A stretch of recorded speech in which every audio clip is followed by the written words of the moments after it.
네, 오늘 수요일입니다. 오늘도 주님의 은혜로 살아가며 승리하는 믿음의 백성들 되시기를 축원합니다. 잠시 기도하겠습니다. 하나님, 우리를 보호하시고 인도하셔서 주님의 또 놀라운 은혜로 승리하는 복된 하루가 되게 도와주옵소서. 우리를 인도하시고 붙들어 주시기를 원하오며 거룩하신 예수 그리스도 이름으로 기도 올렵나이다. 아멘. 네, 오늘의 말씀은 출애굽기 12장 12절 말씀입니다. 제목은 예수님의 피로 인하여라고는 제목으로 말씀 나누겠습니다. 함께 읽겠습니다.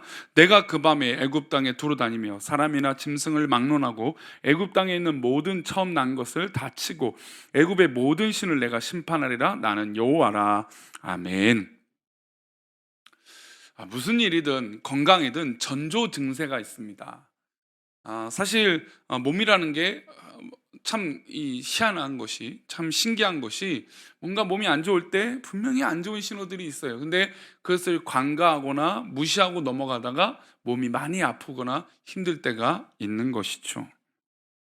특별히 건강 이상이 올 때도 몸이 우리에게 증세를 보내줍니다. 근데 참 무서운 건 이런 증세가 없는 병이 참 위험하죠. 특별히 암이라는 것은 이렇게 우리가 알 수 없게끔 몸을 망가뜨리고 그 암이 좋은 이 세포들을 죽이고 있는 이것을 모르고 있다가 나중에 늦게 발견돼서 어려움을 겪게 되는 일들을 보게 됩니다. 어떤 그런 것을 좀 제외한다면 그래도 전조 증세라는 것이 있어요. 건강에 또 몸에 또 어떤 일이든 전조 증세가 있는 것이죠. 그러나 지혜로운 사람은 이 전조 증세가 있을 때 깨달아요. 이러면 안 되겠구나. 우리가 조심해야겠구나. 우리가 하나님 앞에 있어야겠구나. 오늘 우리가 읽은 본문 출애굽기 12장은 출애굽을 방해하는 애굽 사람들이 향한 하나님의 진노의 손길 가운데 열 번째 마지막 재앙을 보여줍니다. 우리가 잘 알다시피 열 번째 재앙은 무엇입니까? 장자가 죽는 것이죠. 근데 이런 이 장자가 죽는 열 번째 재앙 전에 몇 번째 정이 있었습니까? 1부터 9가지, 첫 번째부터 9가지 재앙이 있었습니다. 그러나 바로는 하나님의 경고를 무시했고 돌이킬 수 없는 비참한 결과를 맞이하게 됩니다. 장자의 죽음이라고 표현하지만 사실 열 번째 재앙의 핵심은 장자의 죽음이라기보다는 유월절입니다. 은혜의 자리고 바로 하나님께서 우리를 살려주신 기적과 같은 일이죠. 우리 12절과 13절인데요. 보겠습니다. 내가 그 밤에 애굽 땅에 두루 다니며 사람이나 짐승을 막론하고 애굽 땅에 있는 모든 처음 난 것을 다 치고 애굽의 모든 신을 내가 심판하리라. 나는 여호와라. 내가 애굽 땅을 칠 때 그 피가 너희가 사는 집에 있어서 너희를 위하여 표적이 될지라. 내가 피를 볼 때 너희를 넘어가리니 재앙이 너에게 내려 멸하지 아니하리라. 하나님께서 이스라엘 백성들이 열 번째 재앙을 피할 수 있는 길을 보여주셨습니다. 양을 잡으라고 하시고 그 피를 임방과 좌우 설주에 바르라고 하셨습니다. 피를 바른 집은 어떻게 됐습니까? 죽음의 사자가 넘어갔습니다. 넘어갔다는 뜻으로 유월절이에요. 그래서 유월절이죠. 내가 피를 볼 때 너희를 넘어가리라. 넘어간다고 해서 유월절인데 사실 이 카톨릭에서는 이것을 과월절이라고 표현합니다. 하나님이 구원이 우리의 행위에 있음이 아니며 그 안에 있는 사람이 누구인가도 고려의 대상이 아닙니다. 오직 뭐만 피만 보고 죽음의 사자가 지나갔다는 것이죠. 사실 이것이 유월절의 핵심이에요. 피를 바르지 않는 자들에겐 그날이 바로 재앙의 날이 됩니다. 하지만 피를 바르고 있으면 그날은 구원의 날이고 해방의 날이 된 것이죠. 그래서 이스라엘 백성들에게 영원히 지켜야 될 규례가 바로 유월절 규례입니다. 오늘 우리도 예수님의 피로 말미암아 어떻게 됐습니까? 내가 과거에 어떤 사람인지, 내가 어떤 인간성을 가졌는지, 내가 어떤 과거를 살아왔는지, 내가 어떤 집안인지, 내가 어떤 배경인지, 내가 어떤 유무가 있는 것인지 그것은 중요하지 않아요. 오직 내 앞에 예수의 피를 바르고 그 앞에 있는 자들이 구원을 얻는 것입니다. 하나님의 존재를 깨달았던 애굽 사람에 속해 있던 사람들이 첫 번째부터 9째까지의 이 전조 증세를 통해서 누구에 대해서 깨달았으면 살았을까요? 하나님에 대해서 깨달았으면 아마 살았을 것입니다. 이스라엘 백성들뿐만 아니라 어떤 종족이라도 이 전조 증세를 깨달았으면 다 장자의 죽음을 보지 않았을 거라는 것이죠. 그래서 실제로 그 사건을 보고 믿었던 사람들이 이스라엘 백성들과 함께합니다. 그것을 설명하죠. 38절 말씀 볼까요? 수많은 잡족과 양과 소와 심이 많은 가축과 그들과 함께 하였으므로. 지금 이스라엘 백성들과 유월절로 출애굽을 하는데 수많은 사람들이 모여 있어요. 왜 그랬을까요? 그 수많은 사람들은 누구의 역사를 봤습니까? 하나님의 역사를 받고 유월절의 역사를 봤습니다. 그러니까 하나님의 사랑은 어떤 사람도 상관없이 다 하나님 말씀에 순종한 사람들을 구원하셨다는 것이죠.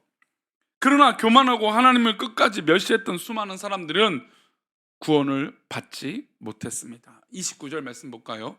29절입니다.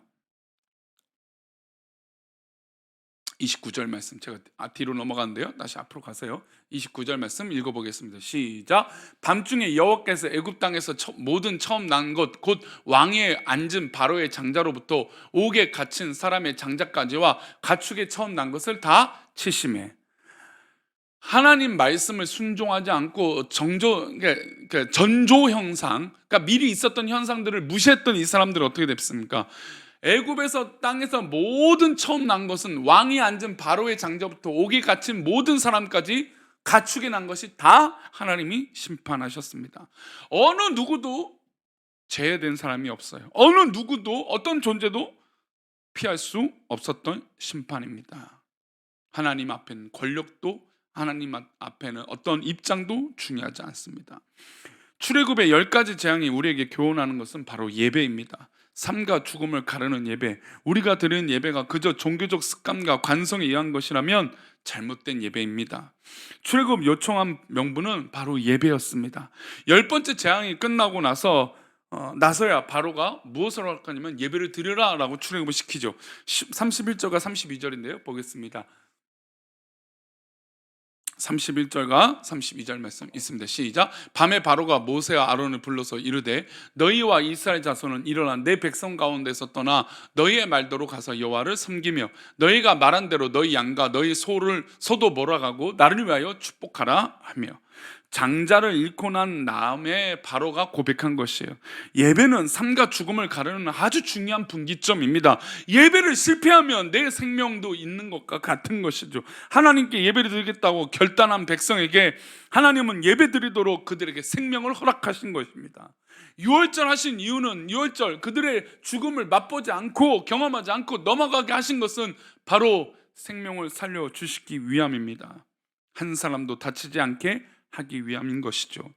예배를 방해했던 바로와 이집트 사람들은 바로 모두 이 장자의 죽음을 경험했습니다. 그러니 우리는 꼭 명심해야 됩니다. 우리가 예수님의 피로 이 예배 자리에 있는 것은 바로 하나님의 절대적인 은혜입니다.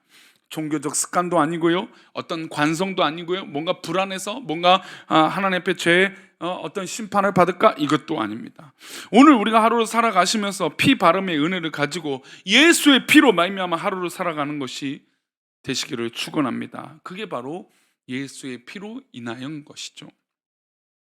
오늘 우리가 어떤 결단을 하는지 참 중요합니다.